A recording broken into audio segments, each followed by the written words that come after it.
এই সেনাবাহিনী, এই যৌথ বাহিনী, এই পুলিশ ট্যাক্সের টাকা দিয়ে পালবার কোনো দরকার নাই। এদেরকে প্যাকেট করে ভারতে পাঠায় দেন। দিল্লির গোলামদেরকে আমরা ট্যাক্স পেয়ারদের টাকায় পুষবো না।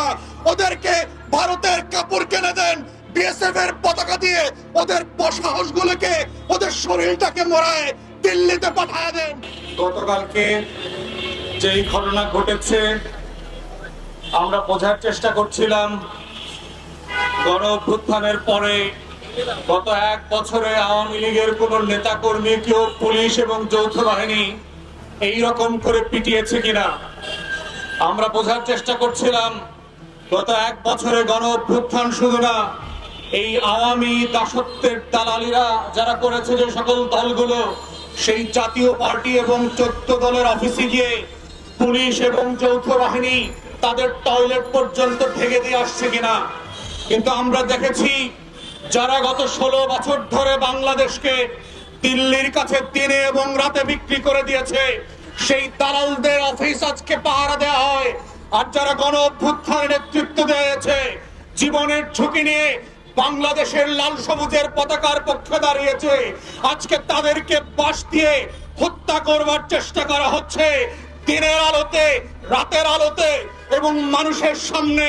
যৌথ বাহিনী এবং আইন শৃঙ্খলা বাহিনীকে বলছি, 1400 শহীদের রক্তে গড়া দেশটা কোনো বাপের না, এটা সেনাবাহিনীর দেশ না। কোন ডিজিএফআই এর সাইকে পুলিশের কাছে এই রাষ্ট্র বর্গা দেওয়া হয় নাই। যৌথ বাহিনীকে বলছি, যারা বুক চেতিয়ে 1400 শহীদের মতো করে আবু সাইদ মুক্ত হয়েছে, তারা সেনাবাহিনীর সামনে, ট্যাঙ্কের সামনে দাঁড়াবে, পুলিশের সামনে দাঁড়াবে। বেয়াদবি করবেন না, বাড়াবাড়ি করবেন না। উত্তীপন লোকদেরকে বলছি, ব্যারাকে ফিরে যান।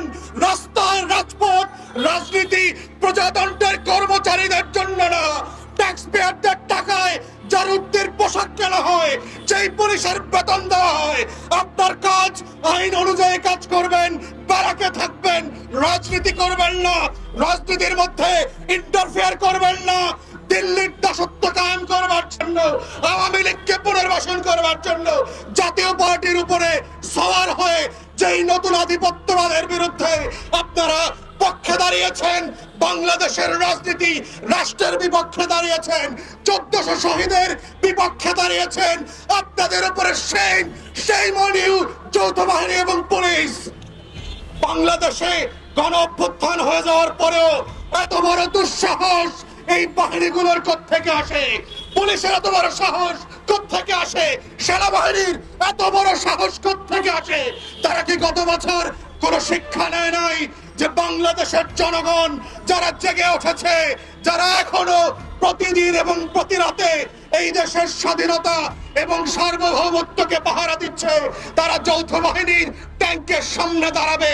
আপনারা যদি আমাদেরকে শত্রু বানান, আপনাদের সার্বভৌমত্বের পোশাক এই দেশের মানুষ কেড়ে নেবে, ছুঁড়ে ফেলে দেবে। এই সেনাবাহিনী, এই যৌথ বাহিনী, এই পুলিশ ট্যাক্সের টাকা দিয়ে পালবার কোনো দরকার নাই। এদেরকে প্যাকেট করে ভারতে পাঠায় দেন। দিল্লির গোলামদেরকে আমরা ট্যাক্স পেয়ারদের টাকায় পুষবো না।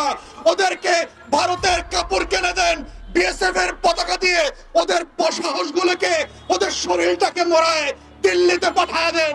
আমরা আজাদির বাংলাদেশে কোন গোলামকে প্রজাতন্ত্রের কর্মচারী হিসেবে দেখতে চাই না। তাই আমাদের দাবি খুব পরিষ্কার। বাহিনীগুলোকে বলছি, পুলিশকে বলছি, যারা বাড়াবাড়ি করেছেন, ইতিমধ্যে প্রায় 24 ঘন্টা পার হতে চলেছে, কাউকে এখনো সাসপেন্ড করা হয় নাই, কাউকে চাকরিচ্যুত করা হয় নাই, কাউকে এখন পর্যন্ত ইনভেস্টিগেশন করবার জন্য কোন কমিটি তৈরি করা হয় নাই। ইতিমধ্যে এই 24 ঘন্টা পার হওয়ার আগে যদি আপনারা না করেন, বাংলাদেশের গণ অভ্যুত্থানের সকল শক্তি একত্রিত হয়ে যৌথ বাহিনী এবং পুলিশের বিরুদ্ধে দাঁড়াবে।